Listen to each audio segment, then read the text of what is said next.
اچھا، اب کچھ یہ سوالات آئے ہیں کہ آپ نے فرمایا ہے کہ جب آدمی حق کو سنتا ہے پھر اعراض کرتا ہے تو اللہ بندے اور اس کے قلب کے درمیان حائل ہو جاتے ہیں اور پھر معاملہ ختم اللہ علی الی آخر الآیہ تک چلا جاتا ہے.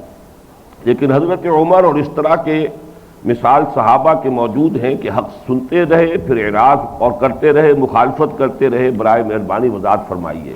بہت اچھا سوال ہے. اس میں جو چیز ان کے ذہن سے اوجھل ہو گئی وہ یہ ہے، اصل شے ہے کہ جب حق منکشف ہو جائے، سننے پہ میں نہیں کہہ رہا، جب کہ انسان کا دل گواہی دے دے کہ یہ حق ہے.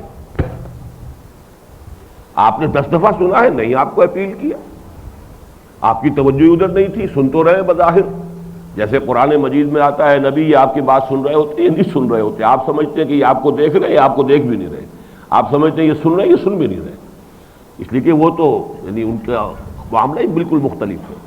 ایک آدمی جو ہے مخالفت پر ادھار کھا کے ہی آیا ہوا ہو، آپ کی مجلس میں بیٹھا ہو، سن رہا ہو، تو چاہے وہ کتنی توجہ سے سنے گا، اس کی نیت کا تو فساد پہلے سے موجود ہے.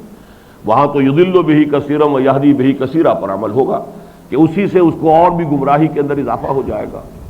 تو اصل میں سننا نہیں ہے بات. جب سن کر پہلی مرتبہ بھی دل نے گواہی دے دی کہ ہاں یہ حق ہے، اب اعراض آپ نے کیا، تو یہ ہے کہ جہاں سے کہ سزا شروع ہو جاتی ہے. یہ بھی نہیں کہ ایک ہی دن میں جو ہے وہ ختم اللہ علی قلوبہم ہو جائے گا، لیکن یہ کہ اس میں وقت لگے گا، لیکن وہ عمل شروع ہو جائے گا. اور اس کی بہترین آیت جو ہے غالباً وہ 7ویں پارے کی پہلی آخری آیت ہے، کما لم یؤمنوا بہ اول مرہ. ہم ان کے وَنُقَلِّبُ أَفْئِدَتَهُمْ وَأَبْصَارَهُمْ كَمَا لَمْ يُؤْمِنُوا بِهِ أَوَّلَ مَرَّةٍ.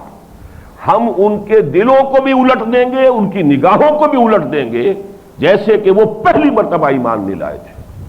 پہلی مرتبہ ایمان لانا صرف استماع پر نہیں، جب گواہی دے دے دل کے حق ہے. اب آپ نے اعراض کیا، اب آپ اپنے ضمیر کے مجرم ہیں. آپ نے حق کی وہ قبول کی پہچان کی، معرفت کی استعداد جو اللہ نے عطا کی تھی اسے کند کرنے کا عمل شروع کر دیا ہے. اب یہ رفتہ پڑھ اس کی انتہا پھر وہی ہے ختم اللہ علی قلوبہم وعلی سمعہم وعلی ابصارہم غشاوہ.